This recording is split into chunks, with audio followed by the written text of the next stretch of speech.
মায়েরা নিতে এসছে জ্যান্ত মাছ। আমার সাথে বাজার করতে চলে এসছে ও। এখানে সব জ্যান্ত জ্যান্ত মাছ বিক্রি হয়। আসসালামু আলাইকুম রহমতুল্লাহি বারাকাতুহু। আমি আশা কিচেনে অনেক স্বাগত। বন্ধুরা কেমন আছেন? আশা করছি ভালো আছেন। আমরাও ভালো আছি। গরমের মধ্যে হালকা পাতলা মাছের ঝোল বানিয়েছি রুই মাছ দিয়ে আলু দিয়ে। কেমন লাগলো ভিডিওটা পুরো দেখে জানাবেন। লাইক শেয়ার কমেন্ট করে পাশে থাকবেন। নতুন বন্ধুরা এই ছোট্ট চ্যানেলটাকে সাবস্ক্রাইব করে পাশে থাকবেন। পুরনো বন্ধুদের অসংখ্য ধন্যবাদ আমার পাশে থাকার জন্য। তো বসিয়ে দিয়েছি, সরষের তেল দিচ্ছি। কেটে রেখেছি আলু, দুখানা বড় সাইজের আলু এরকম লম্বা লম্বা করে কেটে ধুয়ে পরিষ্কার রেখেছি। আর এখানে নিয়েছি মাছ, নুন হলুদ আর সামান্য সরষের তেল মাখিয়ে রেখে দিয়েছি। এবার আলুগুলোকে ফার্স্ট টাইম ভেজে নেব। তেল কড়াই গরম হয়ে গেছে, এবার আলুগুলো দিয়ে দেবো।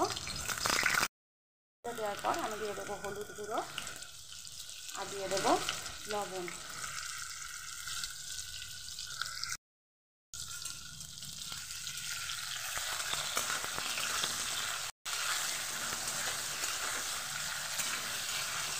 আলুগুলো ভাজা হয়ে যায় করে নেবো। দিয়ে দেবো জিরে আর দিয়ে দেবো আদা। আমি একটু বেশি করে পেস্ট বানিয়ে নেব, সবটা আমার লাগবে না, মাছের জন্য আমি রেখে দেবো। দিয়ে দেবো 3টে শুকনো লঙ্কা। এটা অনেক ঝাল শুকনো লঙ্কাগুলো, এখানে 3টে দিয়েছি আমি। এবার পেস্ট বানিয়ে নেবো।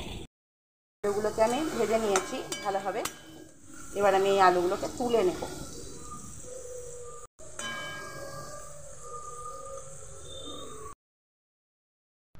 এই তেলের মধ্যেই এবার আমি মাছগুলোকে ভেজে নেব।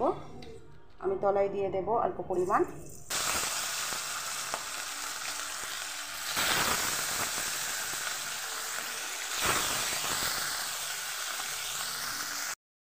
পেস্টটা বানিয়ে নিয়েছি। এখানে একটা টমেটো নিয়ে নিয়েছি, এটাকেও আমি পেস্ট বানিয়ে নেব।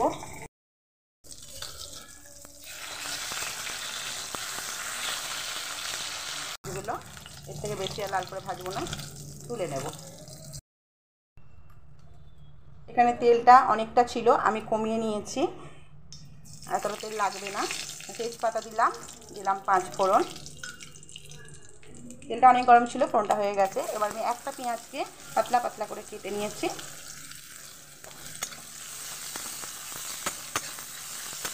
এবার এটাকে একটু ভেজে নেবো ভালোভাবে। পেঁয়াজটা ভাজা হয়ে গেছে, এবার দিয়ে দেব এখানে আদা জিরে লঙ্কার পেস্টটা। এখানে আমি এই চামচে 2 চামচ দিলাম। অন্য সময় রান্না করি লাগে, যার জন্য আমি এটা একবারে বানিয়ে রেখেছি। গরমকাল হালকা পাতলা ঝোল খেতে গেলে এই আদা জিরের পেস্টটা খুব দরকার লাগে। ভেজে নেওয়ার পর আমি দিয়ে দেব হলুদ গুঁড়ো আর দিয়ে দেবো এখানে, যেহেতু শুকনো লঙ্কার গুঁড়ো ব্যবহার করেছি, এখানে একটু কাশ্মীরি লঙ্কার গুঁড়ো আমি ব্যবহার করলাম। এখানে যদি শুকনো লঙ্কার গুঁড়োটা ব্যবহার করতাম তাহলে আমার কাশ্মীরি লঙ্কাটা দিতে লাগতো না। আমার শুকনো লঙ্কার গুঁড়োটা বন্ধুরা যেমন ঝাল সেরম কালার। দিয়ে দেবো অল্প পরিমাণ পানি। ব্যাস মশলাটাকে একটু কষিয়ে নেব। মশলাটা কিছুক্ষণ কষিয়ে নেওয়ার পর আমি দিয়ে দিলাম, ভালো করে একটু কষিয়ে নেব, কাঁচা ভাবটা দিয়ে যেন কেটে যায়। মশলাটাকে কষিয়ে নিয়েছি, এবার দিয়ে দেব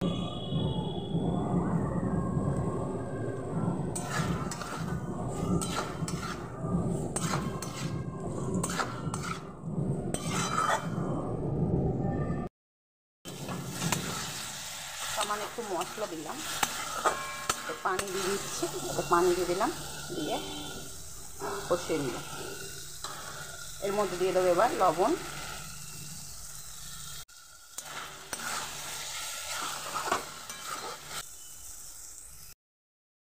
এটা ভালোভাবে কষানো হয়ে গেছে, এবার দিয়ে দিচ্ছি আমি পানি।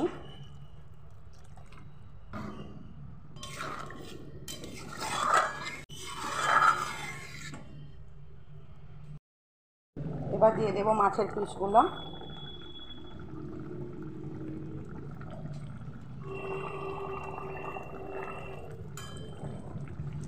লবণটা চেক করে নিয়েছি, একদম ঠিক আছে। ভালোভাবে ফুটে গেলে এর মধ্যে দিয়ে দেবো ধনেপাতা। একদম অবশ্যই জানাবেন, ভালো লাগলে লাইক শেয়ার কমেন্ট করে পাশে থাকবেন। গ্যাসটা করে দেবো বন্ধ।